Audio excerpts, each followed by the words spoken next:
Hi, I'm Ash and welcome to this backwind riding breakdown. Backwind riding is riding with your wing between you and the wind. This is a precarious position for a number of reasons, but the most obvious are as follows. 1. You're being pushed by the wing and it is easy to get pushed off the board backwards. 2. The balance of the board is completely opposite to your normal riding stance. And 3. The wing is unstable as it's not designed to work this way around. This makes this particular skill quite tricky to learn, so expect to crash often. However, most crashes are fairly benign and it's not a trick where you are likely to hurt yourself. Okay, with intros out of the way, let's discuss equipment and conditions for learning this trick. With regard to equipment, the only thing I would say is try to use a foil with a bit of glide and a reasonable low end. Wings used the wrong way round don't generate huge amounts of power, and so in your initial attempts you're likely to be moving slowly. With this being the case, a foil that glides well and has good low end can help to keep you on foil. With wind conditions, don't pick a gusty day, and this is really important. This will inevitably lead to you being launched off the boards backwards in gusts. Learning is best done in steady winds if possible. For your wing, you want to pick a wing for the wind conditions where you will be well powered to very slightly overpowered. This is again because the wing the wrong way round won't generate a lot of power, so if you're not well powered, then when you backwind you will just not have enough power to foil. Part of learning to backwind is learning how to get power out of the wing the wrong way round, and this will not happen instantly. It takes a bit of time to learn how to handle the wing when backwinded and how to generate power and speed when you're in the backwind position.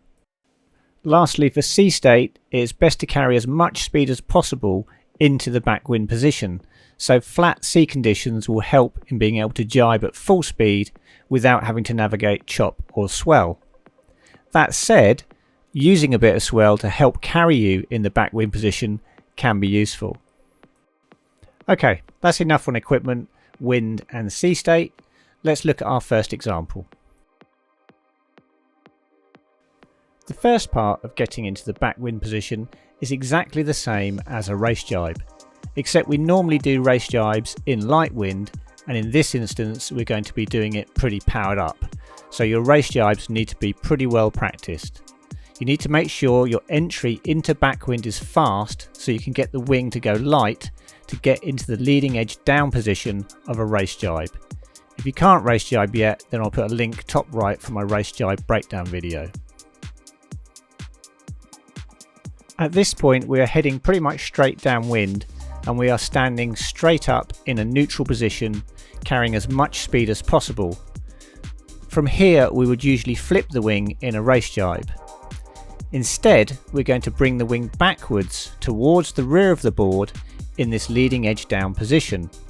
We will push the front hand out towards the wing and bring the back hand back towards our ear and twist a little in the clockwise direction. What we are doing here is opening the wing out so that the top side of the canopy can catch the wind. We're effectively getting the wing to catch some wind from behind us. The reason we do this is because we don't want to just continue our turn with the wing parallel to the board and then have the wind suddenly hit with full force. What we want here is to get gently powered from behind as we head downwind. This allows us to take up the power of the wind progressively and start to brace against it.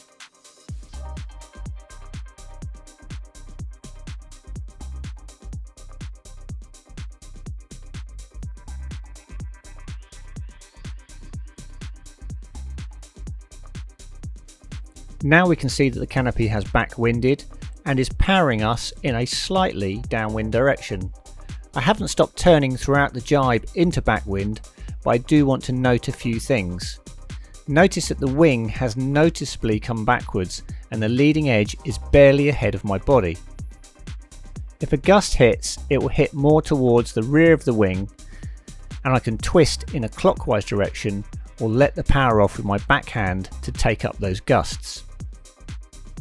If the wing were more forwards, that gust would take me off the board backwards, but by moving the wing backwards like this, I have much reduced the forces acting on me from the centre of the wing and allowed myself the ability to control the power.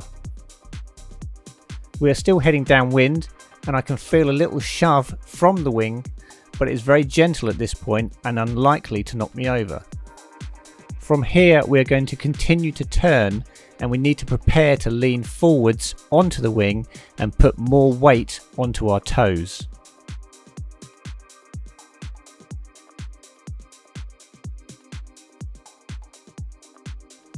As we continue to turn, we cannot keep the wing pointing downwards as it will power up and knock us off backwards. We need to rotate the wing as we come round from downwind onto a reach. This rotation starts to power the wing forwards and generate apparent wind across the wing. If we don't rotate, we will lose speed, and as we continue to turn, the pressure in the wing will just increase until we get knocked off backwards. Be aware that when you reach this point, it's very easy to catch the wingtip on the water. I'm quite tall, so I don't tend to have this problem, but shorter riders can definitely catch a wingtip here, especially if you're using a wing larger than 5 meters. Note that now we're on a reach, my body stance has changed. I'm bent slightly forwards at the waist, and I'm pushing with a reasonable amount of force on the wing to make sure I don't fall over backwards. Pressure is most definitely more towards my toes than my heels. We are now fully in the backwinded position. It is really quite difficult to head upwind when backwinded, so expect to be on a fairly broad reach to a beam reach rather than going upwind. Don't be tempted to push on the backhand to gain power, like thinking you're sheeting in by pushing on the backhand. It's very easy to stall the wing doing this. Usually you can gain power by releasing a little pressure off the backhand and turning slightly downwind. We want to be thinking about our exit here, so wait for a gust or little burst of speed to initiate the jibe out.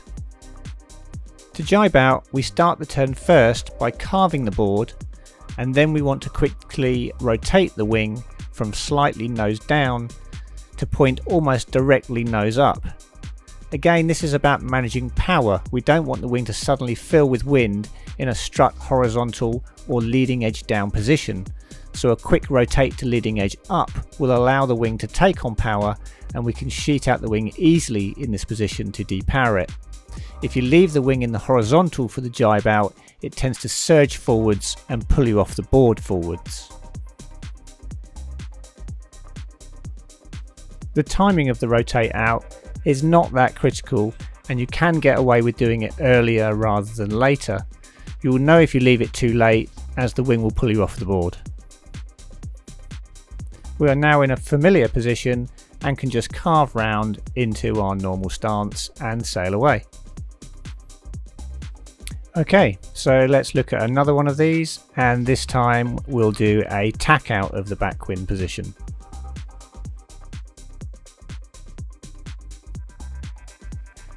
Okay, so this one I'm going to run a lot faster, as I've explained most of the techniques already. But what you'll notice here is that I really accelerate the board downwind here because there's quite a strong gust coming through, and I really need to accelerate the board in order to get the nose of the wing down without getting pulled off the board. So having done that, we're then coming out the other side and getting into our backwind position, bringing the leading edge up so that we can get some power across the wing to drive us forward. And then I'm just leaning on my toes, pushing with my hands, and getting my body bent towards the wing to power it along. And then we're going to, at this point, start looking for a gust to give us some speed so that we've got enough power and speed to get us out of the tack. I'm actually on quite a small foil, so very often these don't come out on foil, and I need a bit more of a glidey foil in order to come out still on foil. But nevertheless, we were going to do it anyway. And I'll slow it down at this point. Now for this bit, I'm going to assume you're already doing 360s, as that would be something you learn long before extended backwind riding. What we're effectively doing here is exactly the same as the end of a 360. We are carving into the wind and forcing the nose of the wing into wind. At the same time, I'm going to rotate the wing upwards similar to what we do in the jibe out of the backwind. This will allow the canopy to fill with wind and pull us round the last part of the tack. Unfortunately, I'm on a fairly small low aspect foil because it was a pretty choppy day, so I will just run out of glide as we tack out, as there just isn't enough speed to hold it up on the foil. And there we go, it just drops out, which is unfortunate, but a couple of pumps and we can get ourselves straight back up to foil and ride away.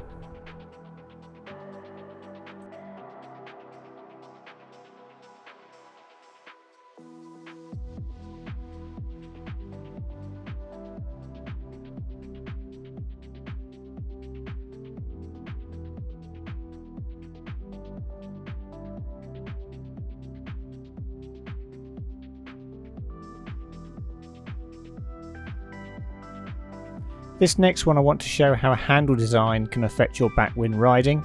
Here I'm using a 2024 Slick with a platinum boom, which is round rather than oval like the 2024 unit handles.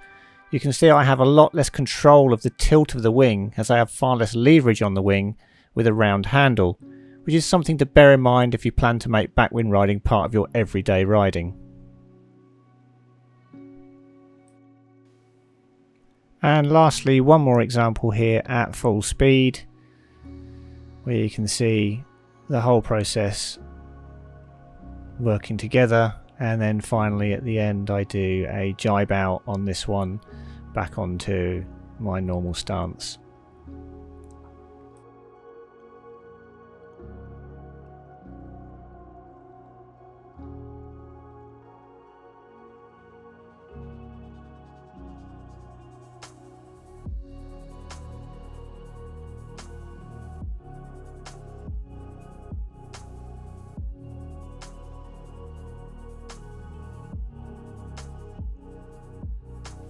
Okay, that is everything for this breakdown.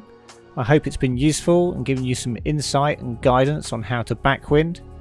Bear in mind that backwind riding is a really tricky skill to master, and it will take some time to get comfortable doing it, and probably with a lot of minor crashes along the way. Thanks for watching, and I'll see you on the next video.